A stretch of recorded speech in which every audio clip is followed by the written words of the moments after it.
Saludos a todos y a todas las que estáis escuchando Habla Radio a través de la 92.9 de la frecuencia modulada o a través de hablaradio.com. Ya sabes que estamos en directo todos los días, 24 horas del día, llevándote la mejor música y toda la información más local.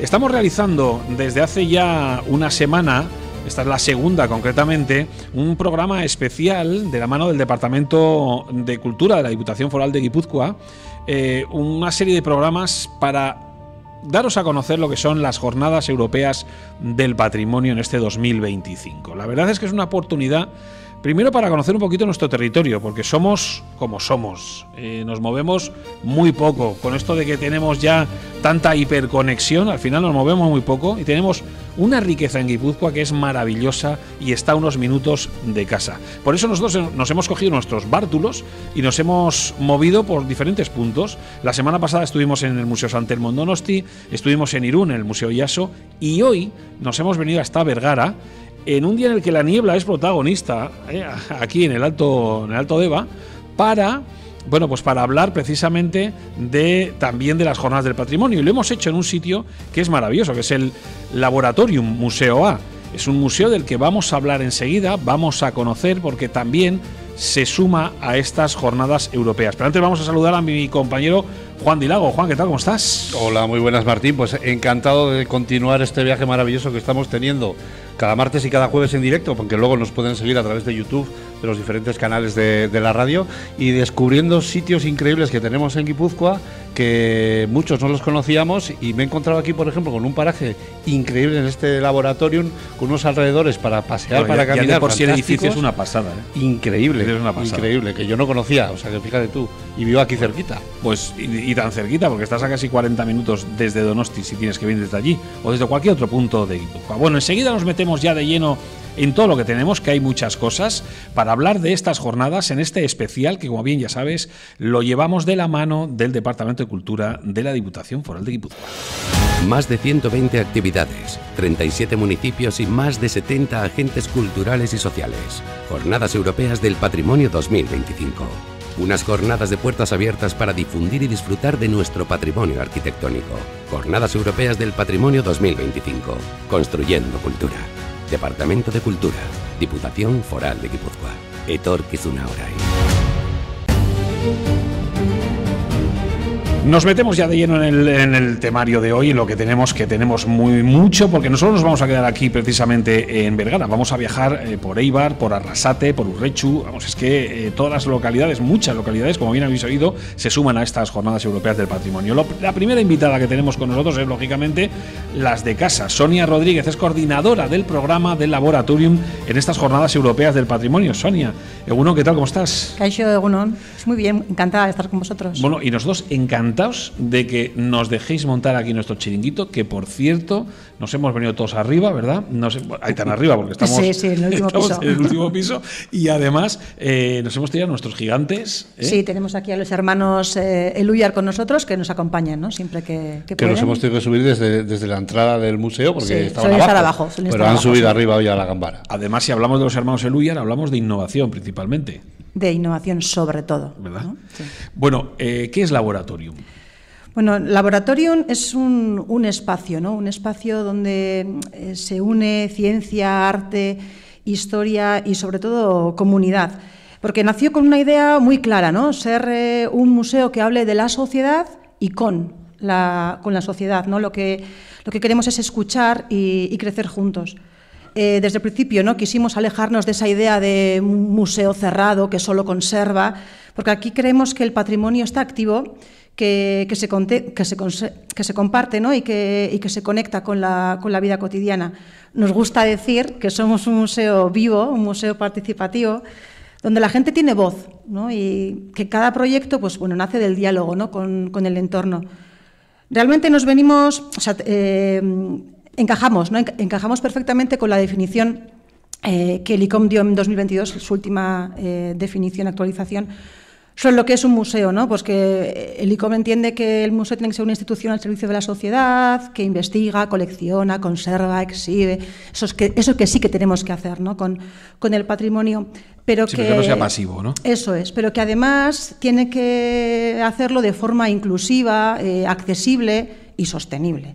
Entonces, para nosotras eso es exactamente, ¿no?, lo que aspiramos a ser, un espacio inclusivo y accesible, y sobre todo comprometido, ¿no?, con el bienestar social de los que nos rodean.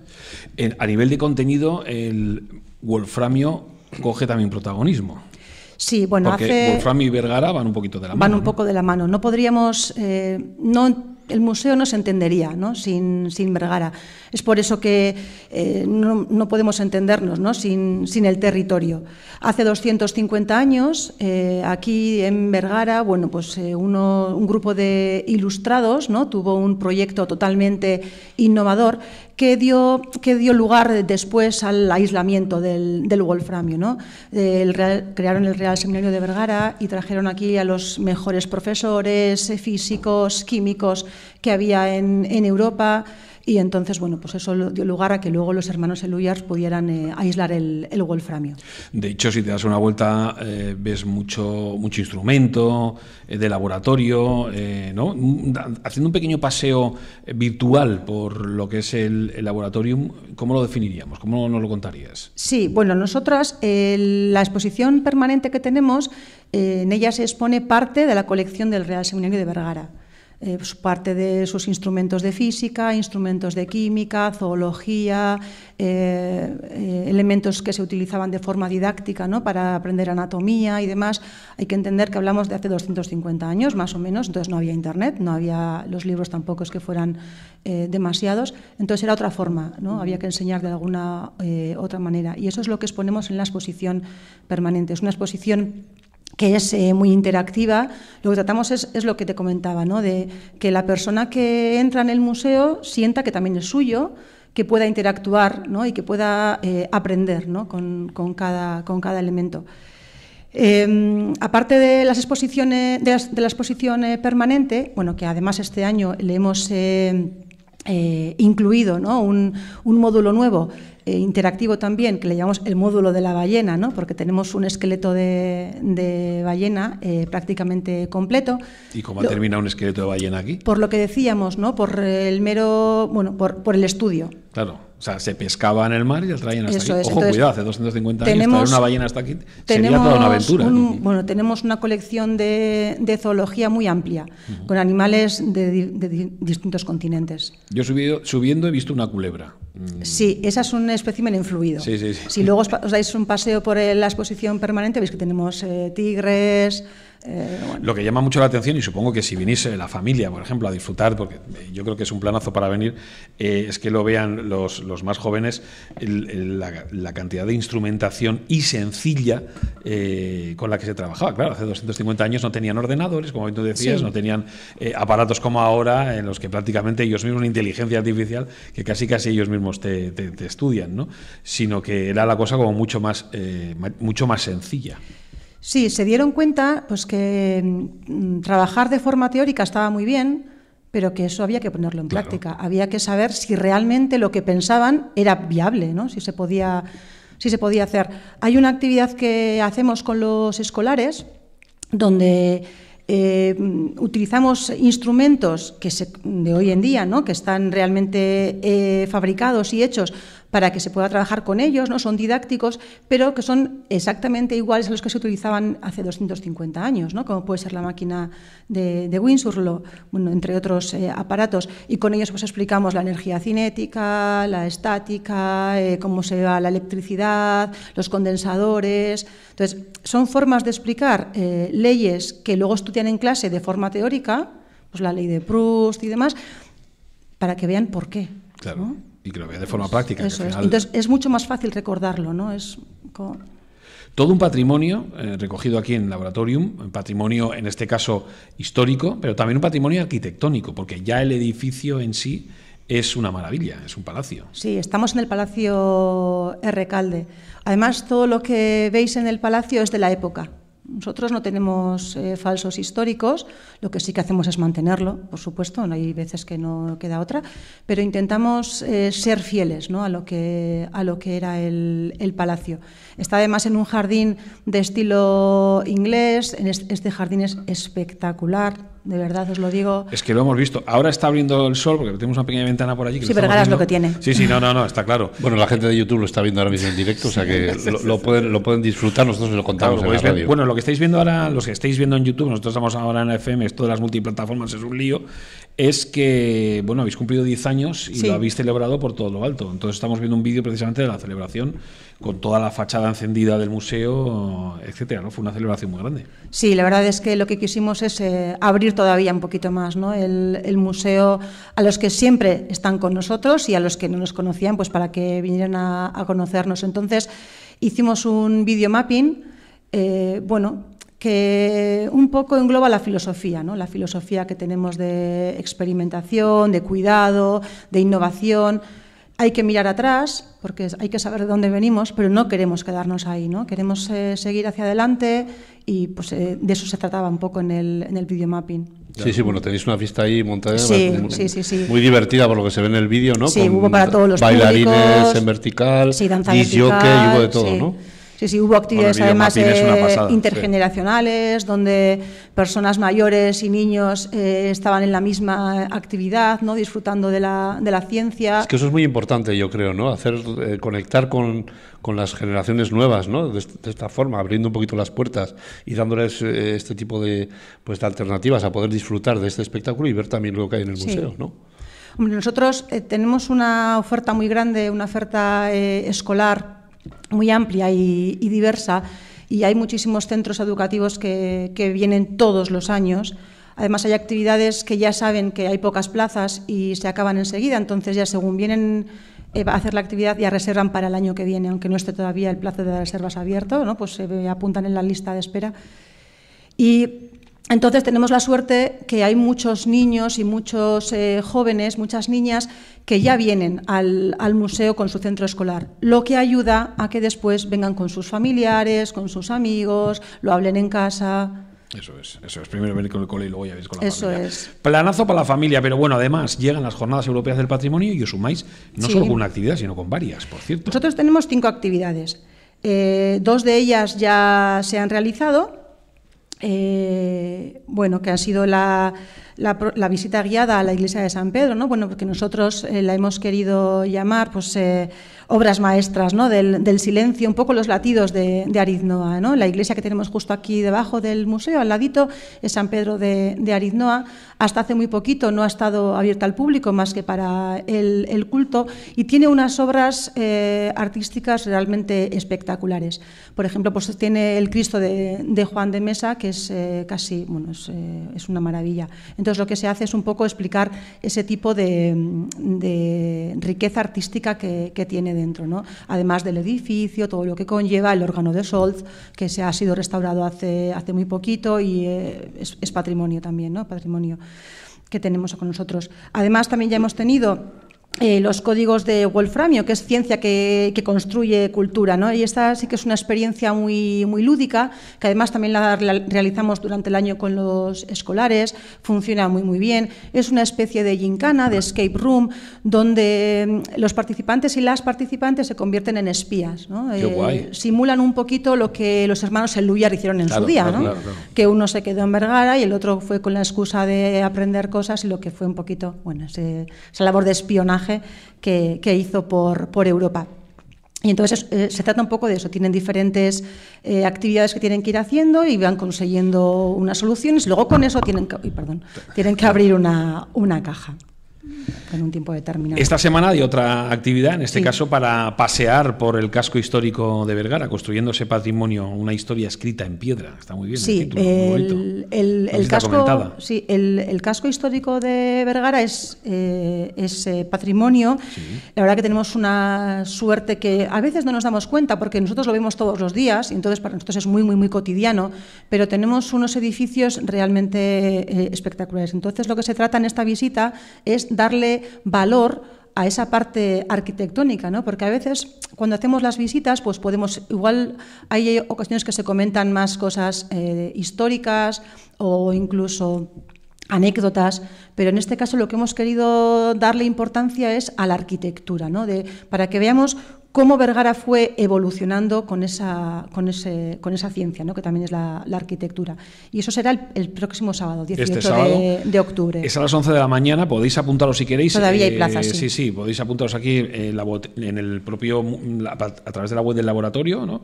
Laboratorio Museo A, podéis entrar ahí, hay un correo electrónico, hay un teléfono, 943 76 90 03, 943 76 90 03, es el teléfono por si queréis apuntaros, que yo desde luego os recomiendo venir prontito, podéis venir además en tren perfectamente o en el autobús, en el Rural de Bus tienes la página web y ahí tienes todas las líneas donde puedes venir y puedes pasar una mañana maravillosa, puedes disfrutar precisamente de este patrimonio y luego incluso comer aquí en Bergara y volver luego ya para tu localidad, donde tú quieras.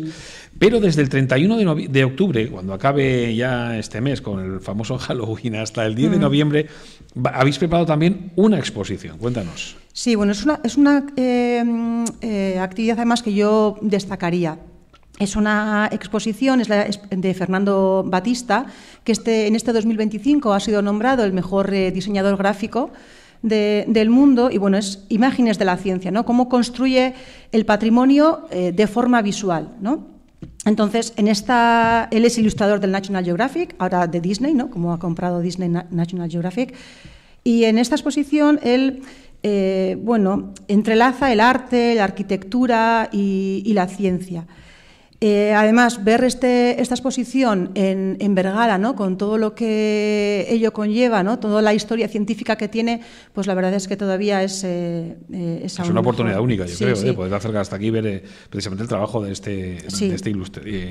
Además, estamos ahora también, vamos a empezar enseguida con las ciencias de ciencia y tecnología, y el 3 de noviembre vendrá Fernando Batista. Viene desde Washington exclusivamente para estar con nosotras y hará una visita guiada a su exposición. Entonces es una oportunidad única. El 3 de noviembre. 3 de noviembre a las 6. Aquí, 6 de la tarde, ¿no? ¿Se podrá venir o...? Sí, se puede venir. La exposición va a estar en la sala Arostegui, que también está aquí muy cerquita del museo, ya que el museo es muy bonito, es un palacio espectacular, pero el sitio es lo que es, claro, y no tenemos tampoco para poder regalar. Y ya para acabar, el 8 de noviembre, Lo invisible que construye.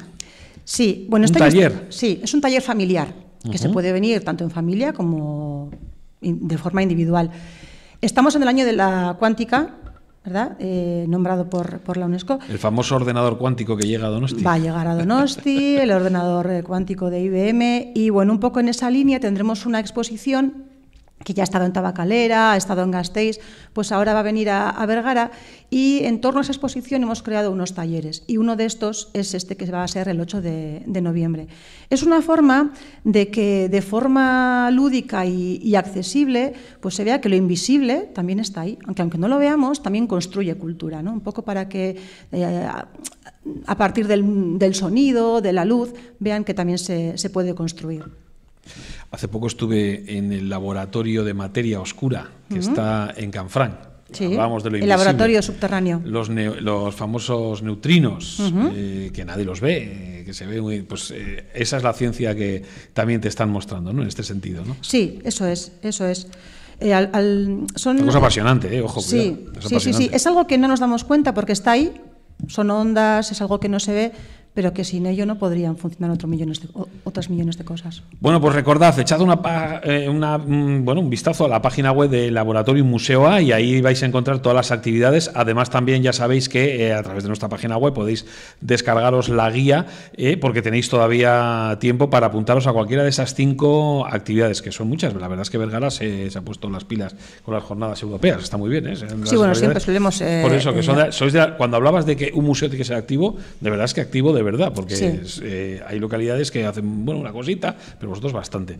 Sonia, es que ricasco primero por dejarnos estar aquí y segundo por contarnos todo lo que nos has contado. Bueno, zuei. Seguimos, que hay más cosas. Ehunda hogei jarduera baino gehiago. 37 udalerri eta 70 eragile kultural eta sozial baino gehiago. Ondarearen Europako jardunaldiak 2025. Gure ondarea arkitektonikoa zabaltzeko eta gozatzeko ate irekien jardunaldia. Ondarearen Europako jardunaldiak 2025. Kultura eraikitzen. Gipuzkoako Foru Aldundia. Kultura saila. Etorkizuna orain.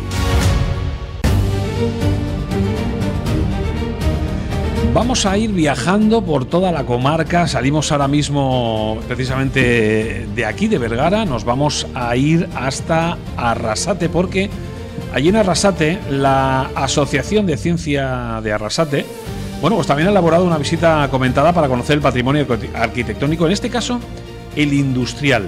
Anabel Ugalde forma parte de dicha asociación y, bueno, pues ha tenido a bien acercarse hasta aquí. Anabel, Egunon, ¿qué tal? ¿Cómo estás? Uno. Y es que ricasco por acercarte. Cuéntanos. Es que ricasco a vosotros. No os acordado de nosotros. No, hombre, yo creo, lo que estábamos comentando y lo comentamos siempre en el programa, es que las jornadas, estas jornadas que duran más de un mes, son desde luego un planazo para ya no solo conocer el patrimonio de Guipúzcoa, sino de que nosotros mismos, guipuzcoanos y guipuzcoanas, conozcamos Guipúzcoa, nuestro territorio, ¿no? Que muchas veces estás ahí en tu localidad y sí, bueno, pues conoces, pero no vas, no lo palpas, no lo tocas, ¿no? Nosotros tenemos bastantes buenas experiencias. Vosotros sois muy movidos. Cuéntanos, en qué consiste la Asociación de Ciencias de Arrasate? Bueno, en esencia, defensa del patrimonio, porque Mondragón se caracteriza mucho por todo lo que ha desaparecido. Claro. Bueno, mucha industria principalmente. Mucha, ¿no? Industria, pero lo que era arquitectura industrial bonita, pues claro, se la llevó la piqueta para hacer casas. No tiene nada que ver. Bueno, luego también hablaremos de Eibar, que también a nivel industrial es importante. No tiene nada que ver lo que eran las industrias, arquitectónicamente hablando, antes a lo que son las industrias ahora, ¿no? Que es, digamos, una construcción mucho más práctica, ¿no? Ahora todo es muy uniforme. Mucho más barato.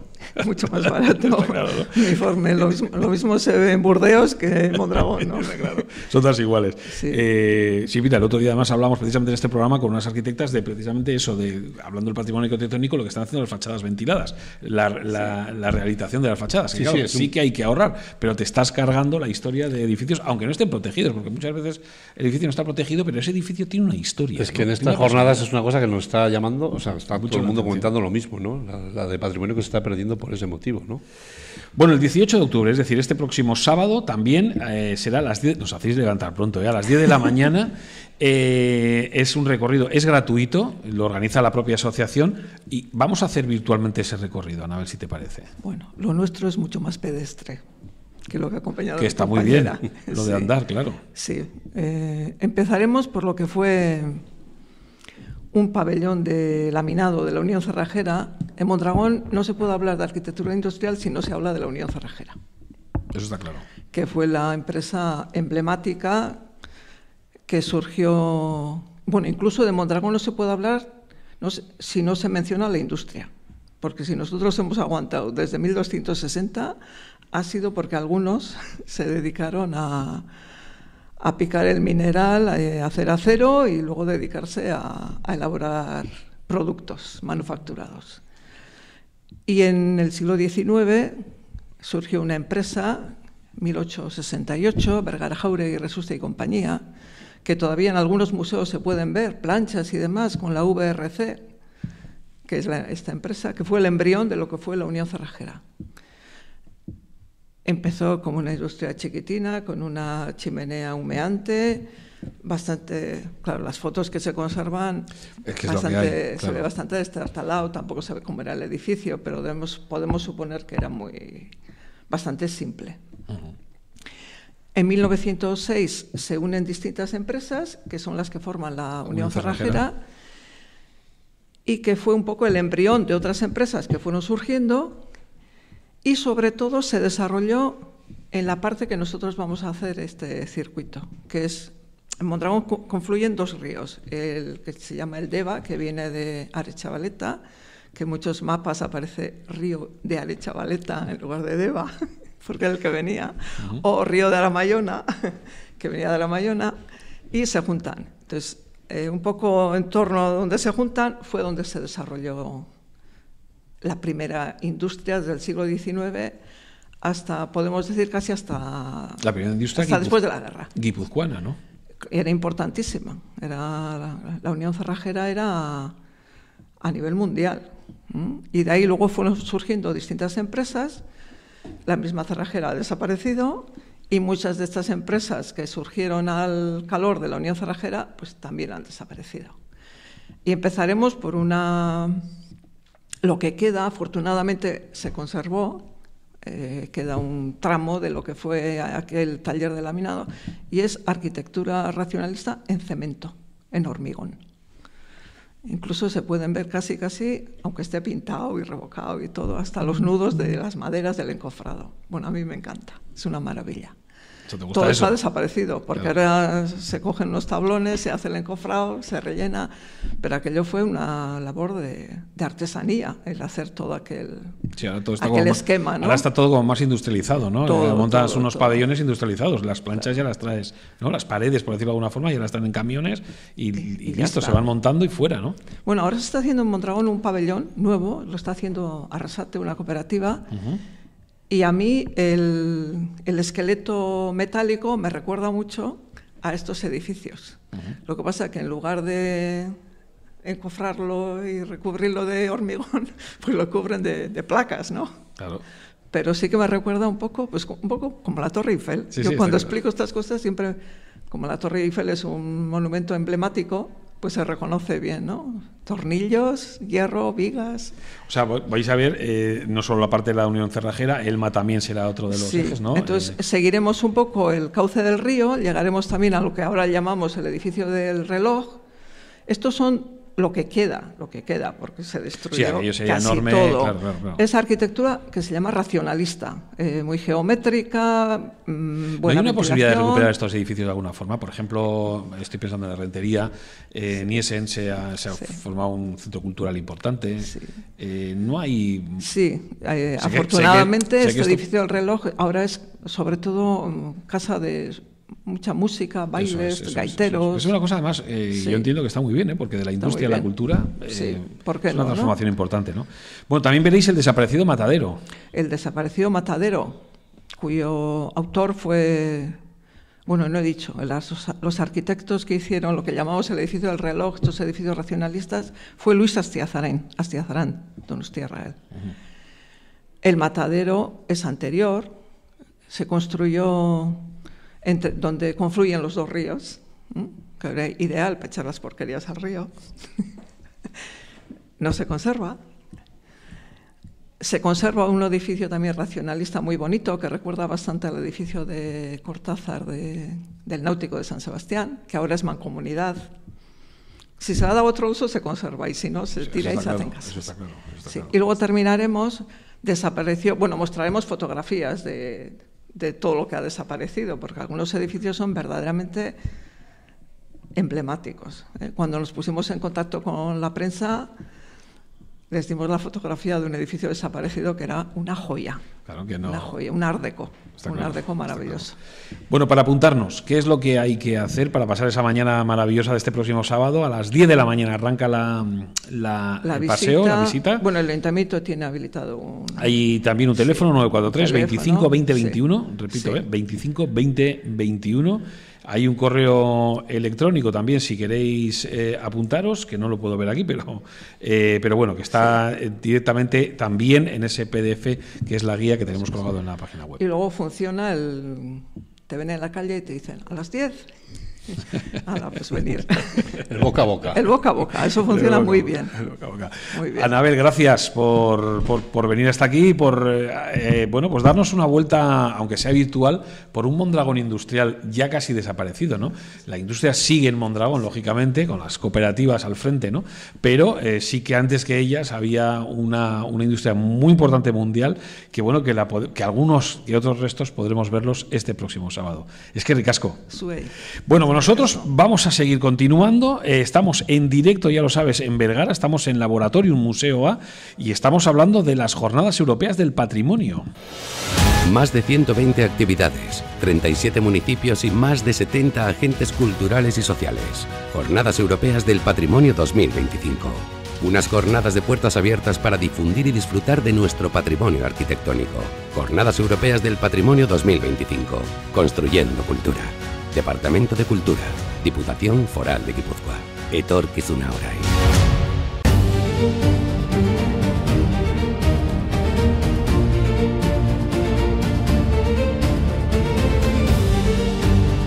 El otro día precisamente hablábamos con Gorday Lua, ¿te acuerdas? De cómo, bueno, un gran edificio en Irún que recoge, bueno, pues todo lo que es el patrimonio material, ¿no? De alguna forma, objetos maravillosos. Y comentamos que nos encantaría ir a hacer una visita a Gorday Lua también. Sí, también, que tenemos pendiente, o sea que lo haremos un día. Ahora vamos a hablar de otros edificios, de otras instituciones en las que también se guardan, en este caso no son objetos, pero hay muchos archivos, papeles muy importantes, y es, entre otros, el Archivo Histórico Provincial de Guipúzcoa.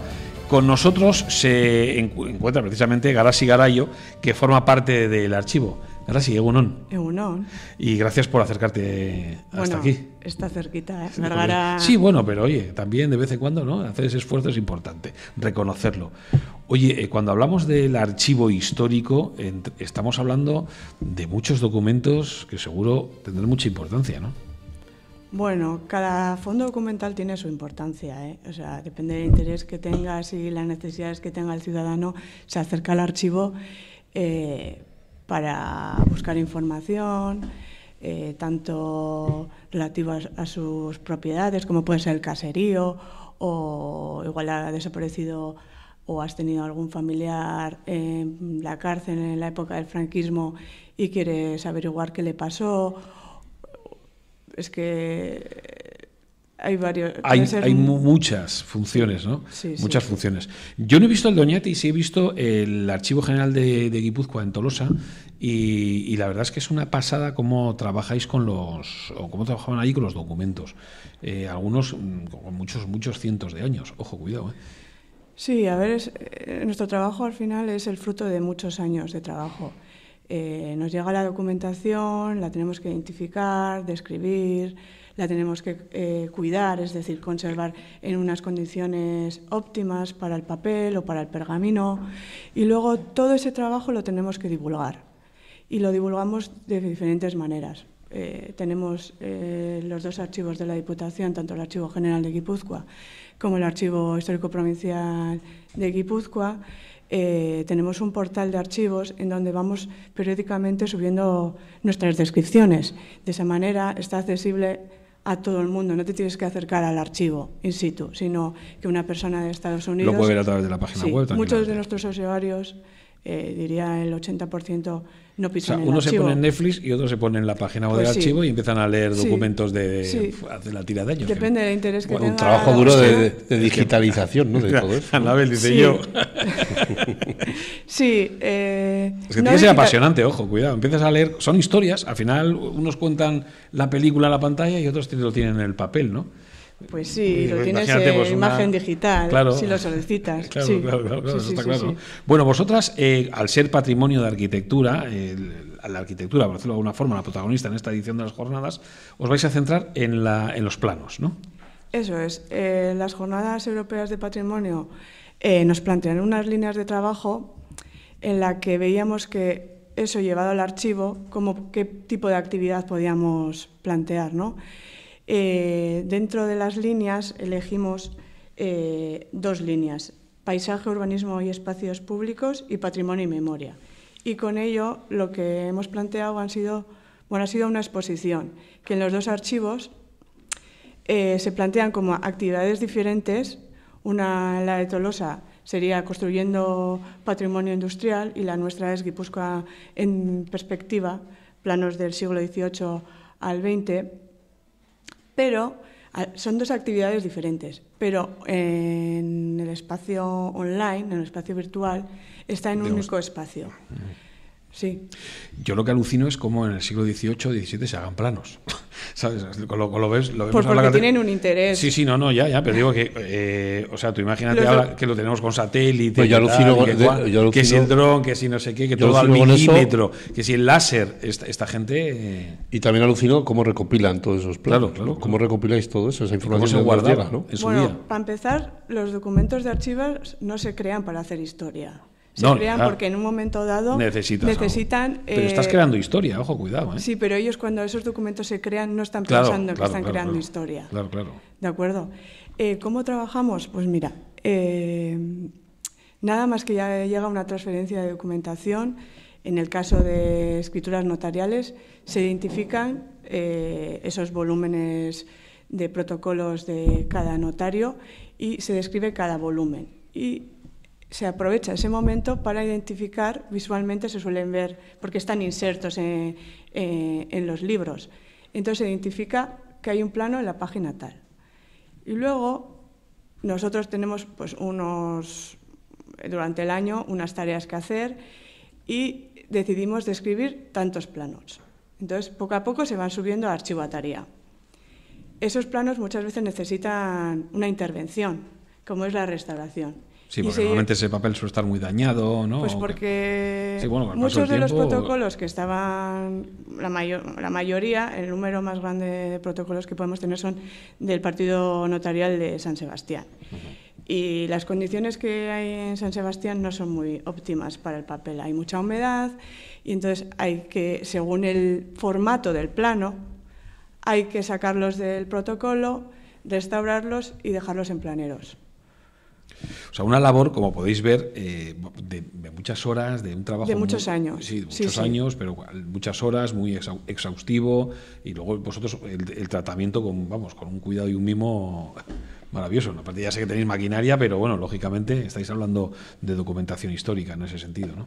Sí, tenemos medios, tenemos a un restaurador. La verdad es que todo eso es posible porque desde hace 30 años el archivo histórico de protocolos existía, ahora se transfirió la documentación al Archivo Histórico Provincial y ahora se conserva en unas condiciones óptimas para el papel, como os he dicho, que serían básicamente pues lo que necesitamos un ser humano. Pues 18 o 20 graditos y de humedad pues entre 55 y 60, que no pase más. Bueno, para eso tenéis maquinaria, ¿no? También que apoya. Sí, hay un clima. Claro, sí. Hoy hay visita comentada, precisamente, ¿no? Hasta las 6 de la tarde, pero también podemos estar mañana, pasado mañana y el 17, que es el viernes, para poder ver la exposición in situ en el propio Archivo Histórico Provincial, ¿no? Sí, a ver. ¿Qué habéis preparado en la exposición? Bueno, es una muestra muy pequeña, son 13 planos, de los 51 planos que vamos a subir a la web de Cultura. Se han elegido esos planos por su formato, por el color, también porque en este caso la exposición se ha cogido el tema de la economía de Guipúzcoa, pero podría ser otro tema. En este caso se ha elegido y se ha organizado en base a pues, la industria, o sea, pues el primer sector, segundo sector y el tercer sector. Se ha organizado así la exposición, pero esto es el fruto de la exposición virtual. Nuestro objetivo, claro, llevarse este trabajo de identificación, de digitalización, de exponer físicamente, porque el restaurador lo ha expuesto cada obra adaptado para que el plano no sufra. ¿De acuerdo? Cogerse todo este trabajo no ha sido para hacer una exposición en la que se puede visitar en un espacio muy corto, sino el objetivo de nuestros archivos, de los dos archivos, es crear una cartoteca de Guipúzcoa. Es decir, que en el tiempo dure y poco a poco nosotras vamos a ir alimentando todos los planos que tiene, pues en nuestro caso, nuestro archivo, ir subiendo a esa web para que la gente pueda acceder al patrimonio documental de Guipúzcoa de una manera gráfica. Es que es una forma además también de ver cómo ha evolucionado Guipúzcoa, ¿no? Sí. Bueno, hay cosas que siguen igual, pero hay otros planos que nos indican que cómo el humano le ha quitado terreno al mar. Hay planos que si los veis os quedaríais asombrados claramente a dónde llegaba, por ejemplo, en Donosti. Un ejemplo, por ejemplo, en Donosti, venga. Bueno, es que en Donosti tenemos 3 planos. Tenemos un plano del antiguo, otro plano de Gros y otro plano justo de la Bahía de la Concha. Y se ve cómo, pues por ejemplo, el de la Bahía de la Concha, la Fábrica de la Fe, lo que hace es, va al notario a describir cuál es su terreno y lo que quiere es crear un muro pues para poder utilizar ese terreno para su actividad económica. Entonces se ven en el plano en donde estaban las líneas y están dentro, o sea, una vez dentro del muro. Claro. En el antiguo se ve cómo están las zonas juncales, los caseríos, y necesitan terreno para explotar sus cosechas. Y en Gros... ¿Estamos hablando de qué año? Pues claro, es que... ¿O de qué siglo, claro? Por ejemplo, el siglo de la fe es del siglo finales del XIX. Claro. Sí, el del antiguo es anterior.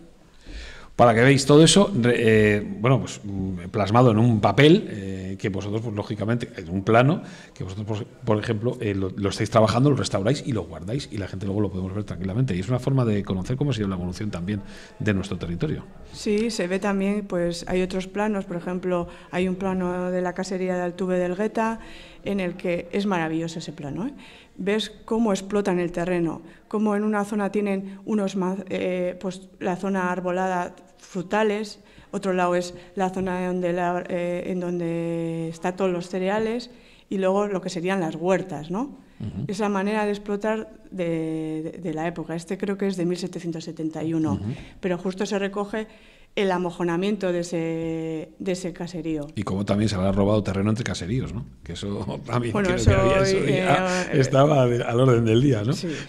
Muevo un metro más, un metro menos, y eso se va robando. Bueno, como veis, puede ser apasionante mucho de las historias que hay detrás de ese plano. Y no solo es el plano, ¿no? Sino también la historia que hay detrás de ese plano. Pues lo dicho, tanto en Oñati como en Tolosa. Lo que pasa es que Tolosa lo recordaremos cuando estemos en Beasain, que será la semana que viene, el martes, que está más cerquita y también pues dentro un poquito de la comarca, y también lo comentaremos. Me gustaría indicaros que en la visita virtual es muy rica. No solo accedes a un plano, sino hemos creado un medio tecnológico en el que tú llegas a la imagen y en la imagen tienes una I de información. Y ahí puedes abrir 2 fichas. Y ahí hemos puesto pues una pequeña descripción y luego los detalles que hemos querido destacar uh-huh. desde el archivo. Uh-huh. Seguramente que los ciudadanos sabrán mucho más que nosotras. Bueno, pero... depende de la actividad que sea el plano. Pero bueno, es una manera de dar una contextualización. Y eso... que físicamente no la puedes tener, ¿eh? ¿Cómo podemos acceder a esa página web? Pues hay que ir a la web de Cultura. ¿De la Diputación? Sí, en el apartado Archivoak uh-huh. y pone Archivo Erakusqueta. Uh-huh. Lo que es el enlace es Archivo Erakusqueta. Y a disfrutar, y a pasar horas. Es que ricasco por estar con nosotros, Garasi, que ha sido, la verdad, que un lujo el que te puedas acercar hasta aquí. Y de aquí animamos a la gente que no solo hoy se pueda acercar al archivo el que quiera, que virtualmente lo puede hacer las 24 horas del día, desde donde quiera y cuando quiera, pero que también mañana, pasado mañana y el viernes también estará abierto entre las 8:15 y las 2:15 de la mañana para poder ver in situ esos planos que nos comentabas de esa exposición que habéis elegido. Es que ricasco. Suri. Nosotros continuamos, hay más cosas. Más de 120 actividades, 37 municipios y más de 70 agentes culturales y sociales. Jornadas Europeas del Patrimonio 2025. Unas jornadas de puertas abiertas para difundir y disfrutar de nuestro patrimonio arquitectónico. Jornadas Europeas del Patrimonio 2025. Construyendo cultura. Departamento de Cultura. Diputación Foral de Guipúzcoa. Etorkizuna Orai.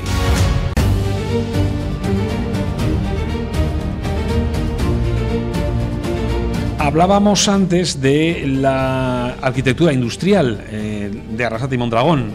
Ahora nos vamos a acercar hasta Eibar, que también está aquí cerca. Y ahí, si hay que hablar de arquitectura industrial, hay un sector porque claro, Eibar ha tenido muchos sectores, yo creo, importantes. El sector armero, por ejemplo, también las máquinas de coser, y en este caso las bicicletas. Una rica y variedad de empresas bicicleteras que también pusieron a Eibar, o ha puesto a Eibar en el mapa. Con nosotros se encuentra Andoni Zabala, que es el concejal de Cultura del Ayuntamiento de Eibar. Andoni, Egunon. Egunon. Oye, gracias también por acercarte desde Eibar. Desde Eibar más cerca, ¿no? Sí, por eso, pero bueno. Tampoco nos cuesta mucho venir desde ahí. Bueno, Villa Armera, si se le conoce a Eibar, sí. Pero también podríamos decir Villa Bicicletera. Tiene menos punch. Bueno, hoy día no sé, ¿eh? Hoy día no sé, pero sí es verdad que como nombre no sé si tendremos opción de cambiar. Sí, pero sí. Que hable de marketing, no hay. Sí, es verdad que las bicicletas de Eibar han sido conocidas en todas partes, ¿no? Delibes tenía una BH, así que hizo un gran escrito sobre la bicicleta, ¿no? Pero bueno. BH, que es Beistegui Hermanos. Beistegui Muchos, cuando estás igual por ahí, fuera de Euskadi, bueno, pues ven la BH y todo Dios habla de la BH como pues una marca normal, pero tú ves que es Beistegui Hermanos Eibar. Sí, claro, la bici, claro. Y todas las demás, sí. ¿Qué es lo que vais a hacer con ese patrimonio? Porque claro, ese patrimonio está ahí. Estamos hablando ya no solo de en sí las marcas, sino también las características arquitectónicas de todo ese conglomerado de fábricas que había, ¿no? Sí, al final, después de la Primera Guerra Mundial, ¿no? la crisis del 20, se empiezan a fabricar menos armas. Y claro, lo que había en Eibar era un montón de maquinaria para agujerear tubos de metal. Claro.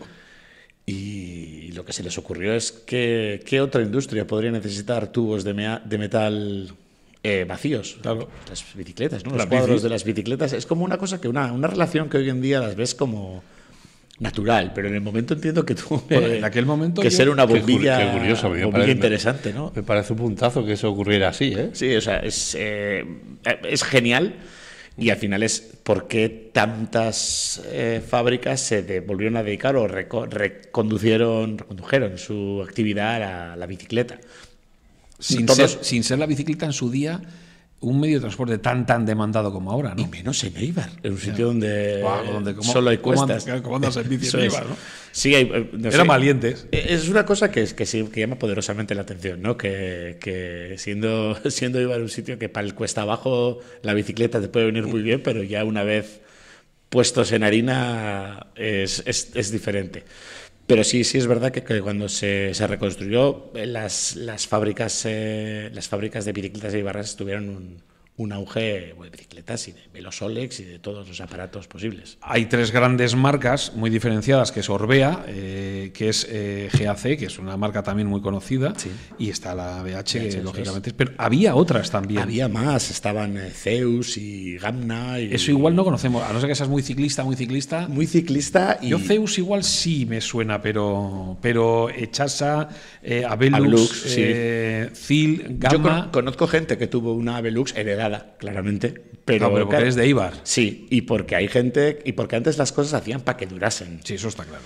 Y era lo más normal del mundo tener una bicicleta turbo, ¿no? Que la turbo su padre y la turbo su hermano y la tiene él. Pero yo, por ejemplo, la primera bicicleta que tuve fue heredada y hoy en día, pues creo que se lleva cada vez menos. Creo que al final las cosas se conservan menos. Pero las bicicletas eibarras, te digo, eran, por lo menos, había un montón de fábricas y eso queremos reflejar.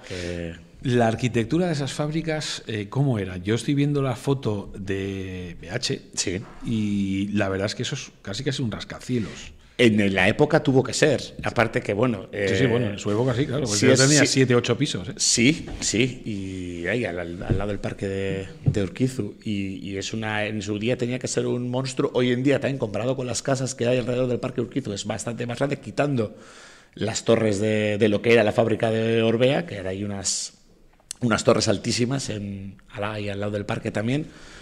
Es un edificio de la época, al final racionalista, más puro estilo de Corbusier. O sea, es edificios de pinta dura y funcionales. ¿Y sabe lo que más me gusta de esos edificios? Además de esa arquitectura simple, dura, como tú bien dices, la tipografía de las marcas.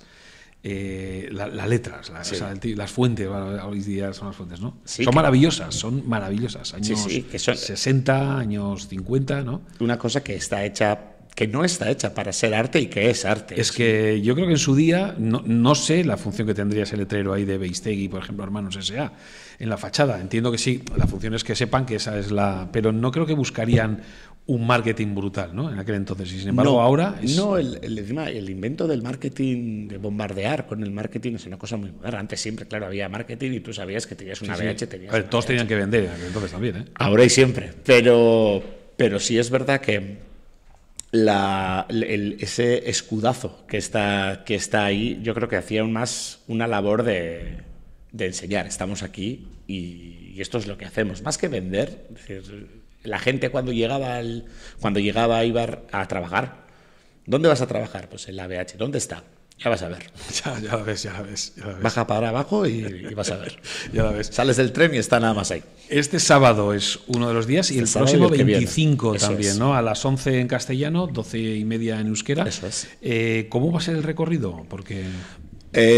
pues el más puro estilo free tour, un recorrido a pie por las diferentes zonas donde estaban los edificios, que pues es una pena, pero muchos de los edificios pues han ido desapareciendo, no solo los edificios que se fueron en el 37, muy a nuestro pesar, sino los que se han ido más a posterior, pues por la reconversión industrial en los 80 o por diferentes motivos. Yo entiendo que te sumarás un poquito a lo que hablábamos con Anabel y el caso, por ejemplo, de Rentería, como es fácil desde el ayuntamiento, tú que eres concejal de cultura, asumir un departamento como puede ser la cultura para transformar esas moles en centros culturales, por ejemplo. Es complicado, ¿eh? Muy complicado. Es muy complicado. Él te dice, pues que hagan un centro cultural. Ya, claro, como que es fácil. Dame ¿no? la llanara, güey, no. Pero y además, ¿cómo se encontráis esas fábricas, ¿no? Cuando accedéis y queréis convertirlo en un centro cultural, por ejemplo? Te las encuentras como estáis imaginando, pues con algún resto industrial, pues muchas veces con el suelo que tenían aquellas fábricas de aquel entonces, directamente con el forjado a la vista y da igual, aquí 3 agujeros para poner la máquina y no les hacía falta embellecer nada. No es como hoy, que ves cualquier fábrica una fábrica de coches que puedes pensar, qué limpio, qué bien está todo, que será como estaba, que era funcional. Claro, tampoco habría estos controles con la seguridad, etc. O sea que habrá que si alguna vez habéis invertir mucho ahí, ¿no? Sí, yo no he visto nunca, tengo una edad, ¿no? Pero alguna vez he visto cómo son las fábricas o los artesanos que suelen estar en la India, en Pakistán, que hacen todo con las manos y no tienen miedo a nada. Yo creo que era más o menos así. Era más un trabajo de oficio y saber hasta dónde podías meter la mano, depende de qué torno, que otra cosa. Alguno la perdería, seguro. Sí. Hay una serie ahora, no sé, en una de estas plataformas, que es la de la familia Guinness, las fábricas de aquel entonces, o la de Peaky Blinders, son los mismos creadores, muestran el movimiento industrial, que en este sentido es muy parecido, ¿no? Lo muestran como una sociedad oscura, sucia. ¿Era así? Era así, depende. ¿No? Yo creo que... Todo es muy contrastable, ¿no? Y que no es lo mismo. Estaban hablando de los altos hornos de Bilbao que estaban hablando de Eibar. Pero sí es verdad que históricamente este mismo... Justo los Peaky Blinders son un poco anteriores, pero sí, comparte historia con el Art Deco y el Art Nouveau, que es como todo bonito y todo tal. Y sí es verdad que al lado de la fábrica las máquinas necesitan carbón. Justo en Eibar teníamos suerte que al lado del río pues habría unas hidropropulsadas, pero todo lo que tenga carbón cerca no puede ser bonito y toda limpio no puede toda ser. Chimenea que eche carbón no puede dejar aire limpio. Está claro. Esto es así. Claro.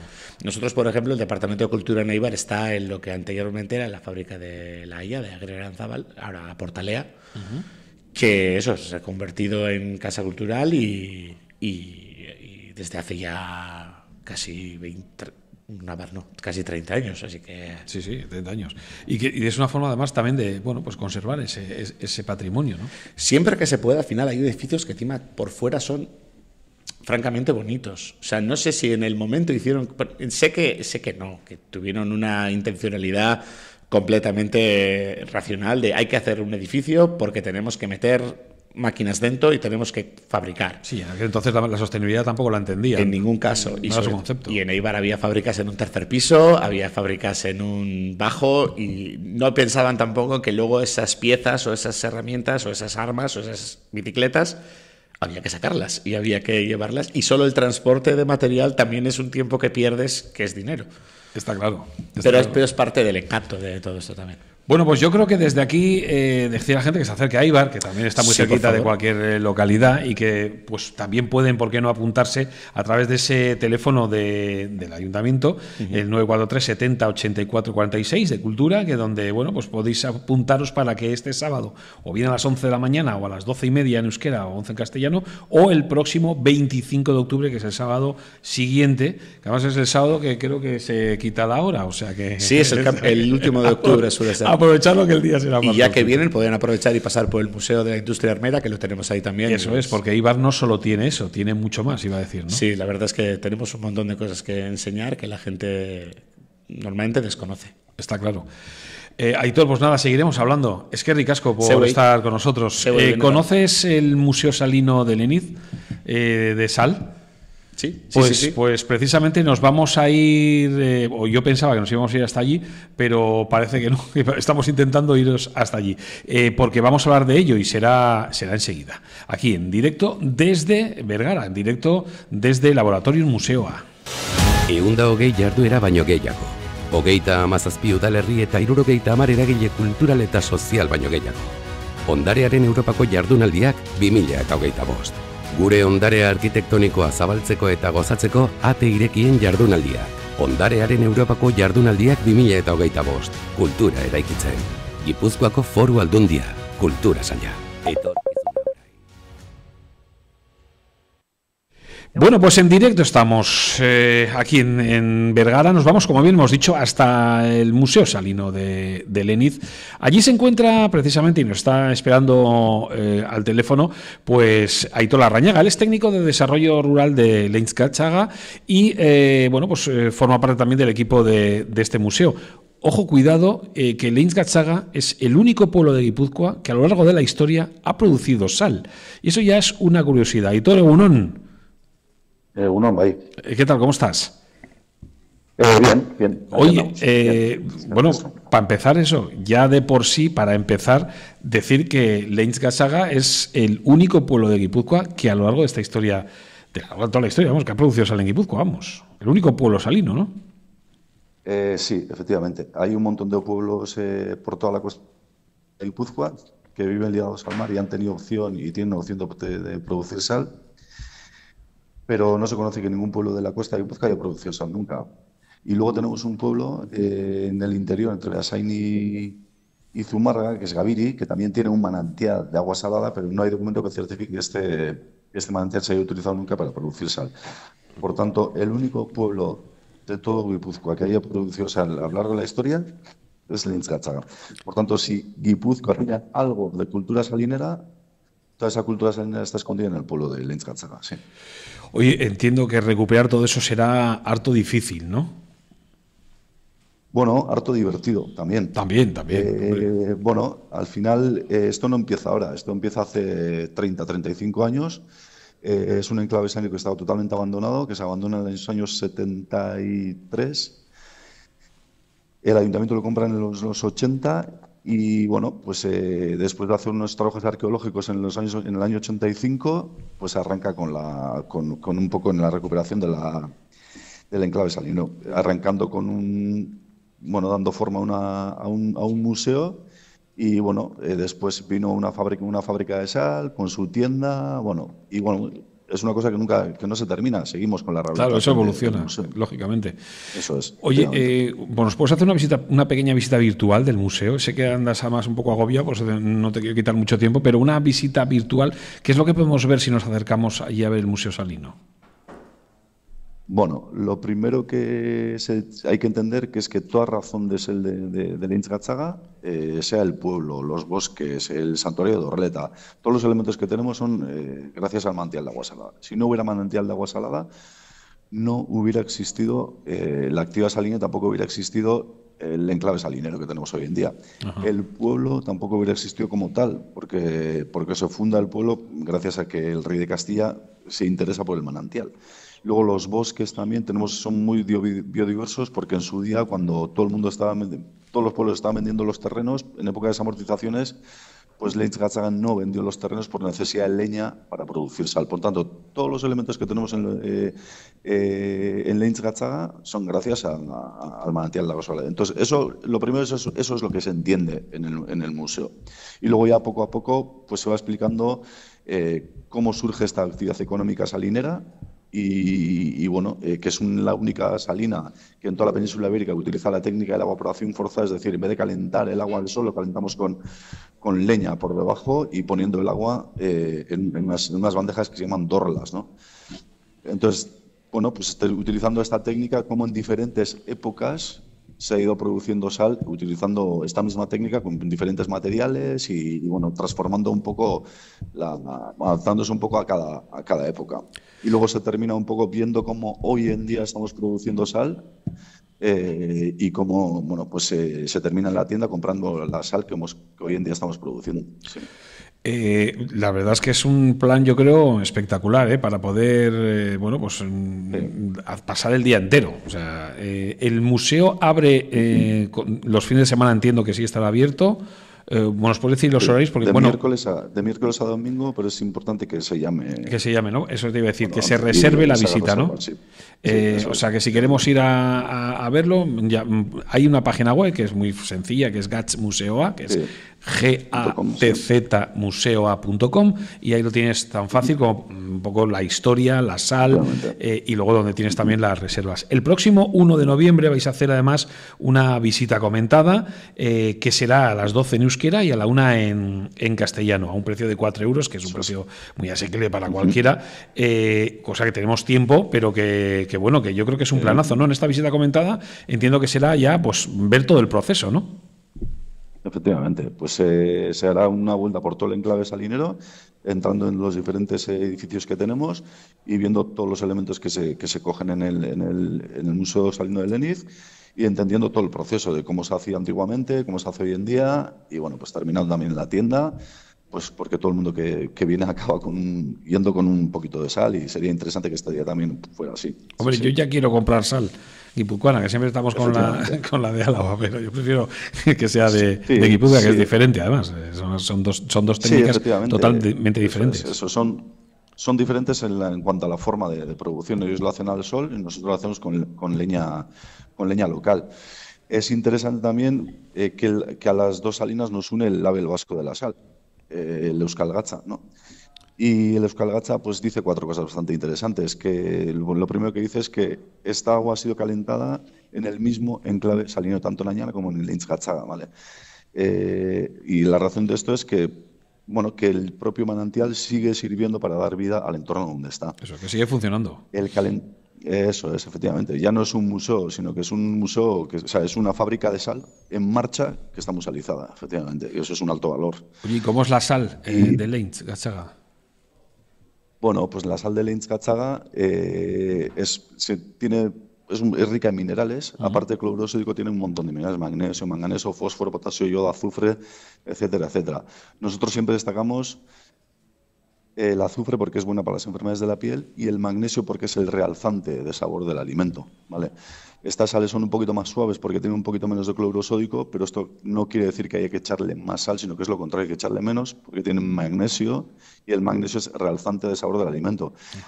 Entonces, entiendo que los cocineros, bueno, lo que buscan es esa esencia, esos sabores antiguos de las amamas. Entonces, estas sales, tanto esta como la Añana, pues son idóneas para reforzar ese sabor de las amamas en la cocina, ¿no? Entonces, bueno, pues importante, sí. Parece que es sal, pero efectivamente es un realzante de sabor, es un realzante de sabor del alimento. Por lo tanto, te lleva a... ¿Y el hecho de utilizar leña también le da sabor a esa sal? La ahuma un poco, yo creo, ¿no? ¿Aitor? Se nos ha cortado. A ver, espera, está aquí, se nos había... Aitor, perdona, que se ha cortado... Sí, se ha cortado. Sí. Te preguntaba a mi compañero si el hecho de usar madera a la hora de quemar, a la hora de calentar el agua, hace o le da algo de pues un sabor igual más ahumado a la sal.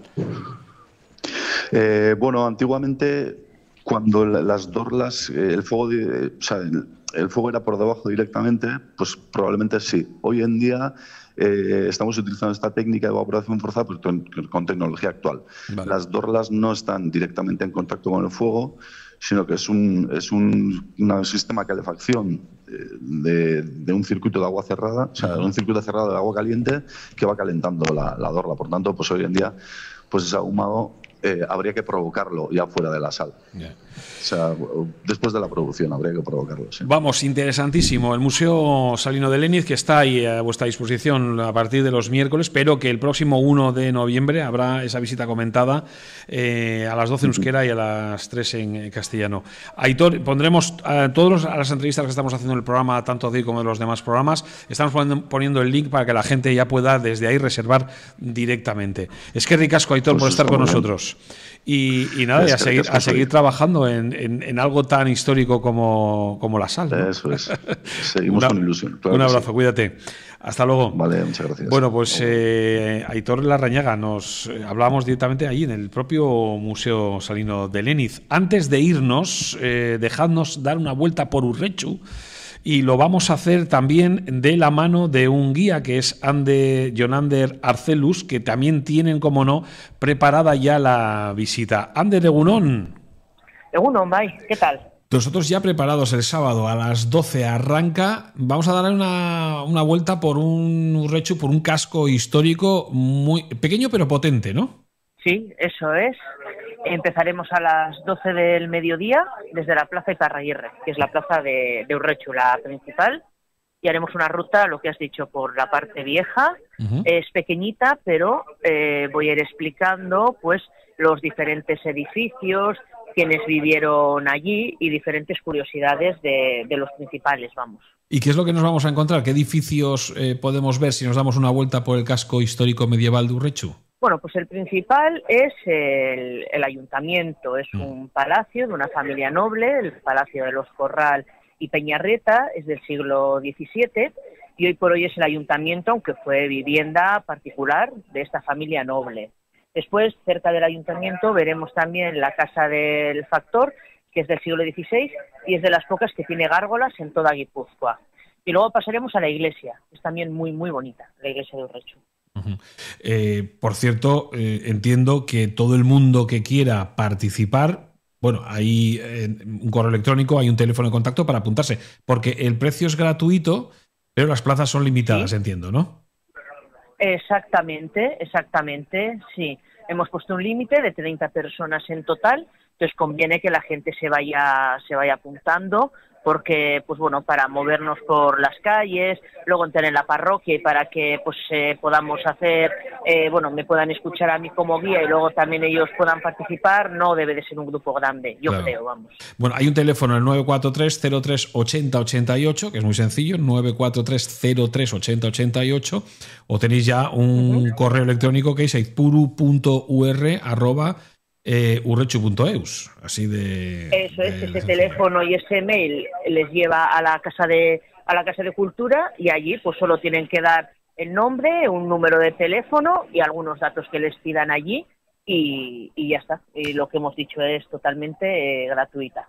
Oye, Urretxu fue en su día una localidad con mucho dinamismo comercial, ¿no? Estamos hablando de una ciudad fundada en 1383.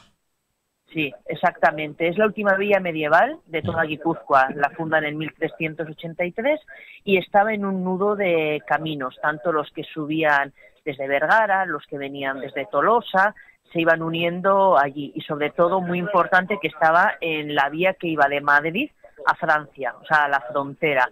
Entonces, pues todos los comerciantes que quisieran hacer ya un comercio a gran escala, reyes, nobles que querían pasar, pues tenían que pasar sí o sí por Urretxu y muchos se alojaban en los palacios, pues que estaban allí, que se conservan todavía. Claro, nosotros pensamos cuando hablamos de Donostia a Madrid, ya lo hacemos en coche en 4 horas, pero imaginaos si nos vamos hacia atrás a 1400 o 1500, ¿no? La cosa se complicaba mucho ir de Donostia a Madrid o de Madrid a Donosti, ¿no? Unos 20 días más o menos. Mía. O sea, la cosa porque se hacían varias paradas, se complicaba mucho. Y luego además hay que hacerse a la idea pues que eran carros, eran caballos, llovía, nevaba. Entonces, claro, salían, pero no se podía calcular muy bien cuándo iban a volver a casa. Por eso, en un plano, si diéramos un plano de Guipúzcoa, las diferentes villas más o menos siempre están a la misma distancia para que puedas dormir en una y dormir en otra a la siguiente, como para irte hospedando en diferentes sitios. No se podía ir de noche de viaje como hoy en día, no había luz. Claro. Pero sí que había bandidos en muchos casos, ¿no? Como ahora. Pues por eso mismo, eso es. Y de noche, pues todavía yo creo que peor. Por eso era importante Urretxu como lugar de paso.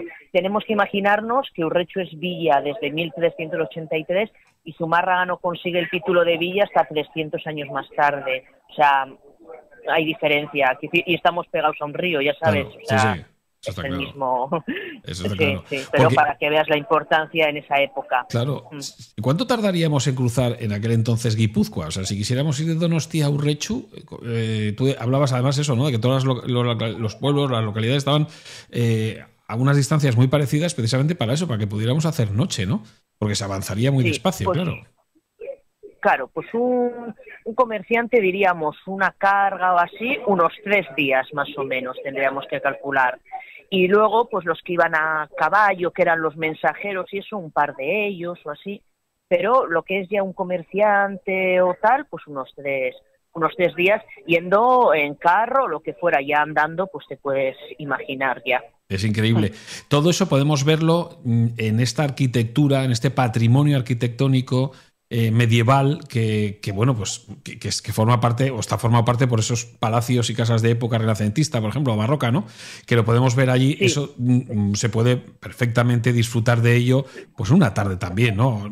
Estamos animando a que vengáis para que os lo cuente todo Jonander, pero vamos, que el que no pueda, que en cualquier momento te puedes acercar a Urretxu, que hoy día no tardas 2 días ni mucho menos, porque lo haces enseguida y puedes pasar una tarde muy agradable, ¿no?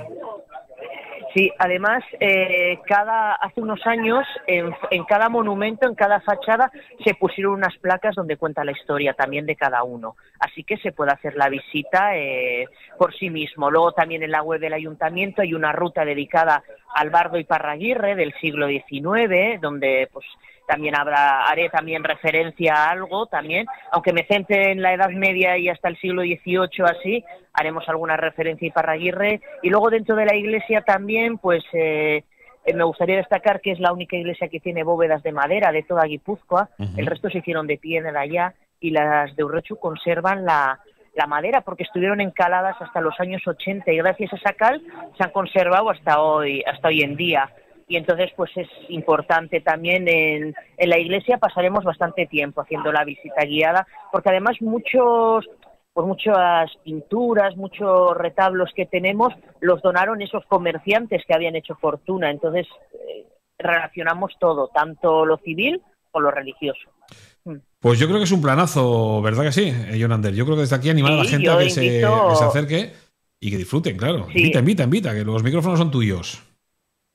Eso, y que bueno, que va a ser muy muy simple la visita, que luego la gente también va a poder preguntar, va a poder participar y haremos pues una visita guiada un poco entre todos. Yo explicaré algunas cosas, pero luego también que la gente, sobre todo la gente local, pues que pueda dar también sus opiniones y bueno, pues cosas que hayan escuchado ellos también en casa, cosas así. Y que va a ser muy muy amena, no voy a dar muchos datos de fechas y cosas así, o sea, va a ser muy fácil para seguir todo, para todos los públicos. Seguro y que que además sí. Es totalmente accesible. Eso también es gratuita, importante. Accesible para toda la familia. Vamos, planazo total este sábado a partir de las 12. Ojo, y va cuidado. A ser muy bueno además. Sí, una semana maravillosa. O sea, no te preocupes que va a hacer bueno, lo tenéis todo, vamos. O sea que no hay excusa alguna. Jonander, gracias por estar con nosotros. Muy bien. Ricasco, un abrazo. Cuídate. Gracias a vosotros. A ti. Bueno, pues ya ha llegado el momento de decir adiós y bueno, decir adiós no, hasta luego, ¿no? Hasta luego y qué maravilla estas jornadas europeas del patrimonio, Menudos estamos conociendo muchas cosas y vamos a seguir conociendo porque el próximo jueves a partir de las 11 estaremos en el archivo Eresbil en Errentería. Ahí es donde se guarda pues toda la música de Euskal Herria, audios, bueno, es un banco riquísimo y lo vamos a ir repasando, además de otras cosas que contaremos también, pero ya será el jueves. Darles gracias a los hermanos Eluyar que han estado con nosotros aquí callados todo el programa. Pero gracias, chicos, por estar con nosotros y bueno, y a vosotros emplazaos a seguir escuchando Habla Radio. Nos vemos pronto, el jueves. Agur.